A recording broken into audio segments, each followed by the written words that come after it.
you cannot say Monday without a little manners. In this holiday season, your kids might be occupied with all of the tricks and of course the treats, but this does not mean the etiquette has to stop. So joining us live now with tips for helping your child to be their best selves is Melenie Broyles with Etiquette St. Thanks so much for joining us this morning. You're welcome. So we love spooky season. We're excited, but what do we need to be telling our kids about this big day on October 31st? So I hear from parents a lot and they'll say, I cannot believe little Mary ran across the front yard. She took 5 pieces of candy. She didn't say thank you, and my neighbors were appalled. And maybe the neighbors weren't really appalled.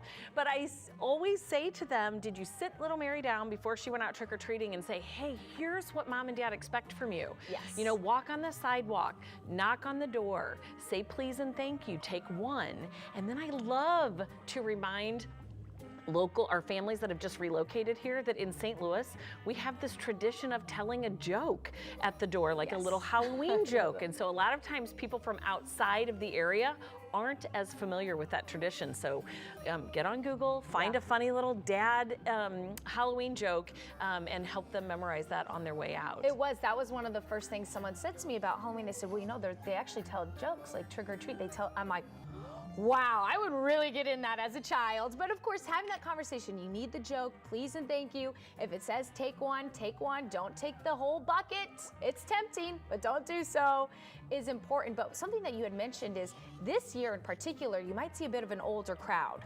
So I've always been asked over the years, you know, what's too old, if someone looks like they're in high school and all of these things. And I think what I'd like to really encourage families who are opening their door for trick-or-treaters this year to remember you may have some older trick-or-treaters. Kids for the last few years may feel like they've missed out. Families feel like they have missed out. And so you may see, you know, this season feels very normal. And so you may see some of those older kids showing up to trick-or-treat. And I don't have an issue with that at all. What I'd encourage those parents of the older kids or those older kids, dress up. Don't just show up in your sweatpants and say, I'm a soccer player. Don't just show up, you know, with a mask. Dress up and really take advantage of it so that you can participate. Have a joke, say please and thank you. Let the little guys go in front of you. And so be courteous in that way. But parents of those older kids, you know, Halloween is fantastic, it's fun, the decorations are great.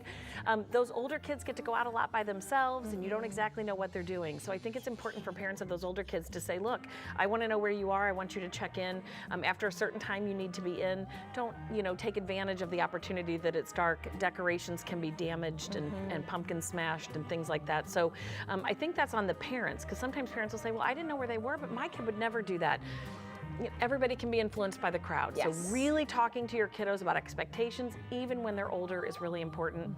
And parents, if you're younger kids, if you think they're gonna get too much candy and you're not really into the candy part, let them pick out some favorite pieces and then talk to them about how you're gonna donate the rest of the candy or take it to the office or take it to a shelter.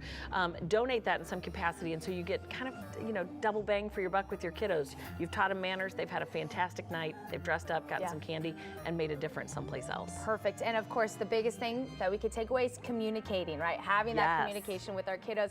You can take a look at your screen there for Etiquette St. Again, Melanie, thank you so much for joining us this morning and making our Halloween a little bit sweeter and all the tricks and the treats. We appreciate it. You're welcome. And we'll be right back.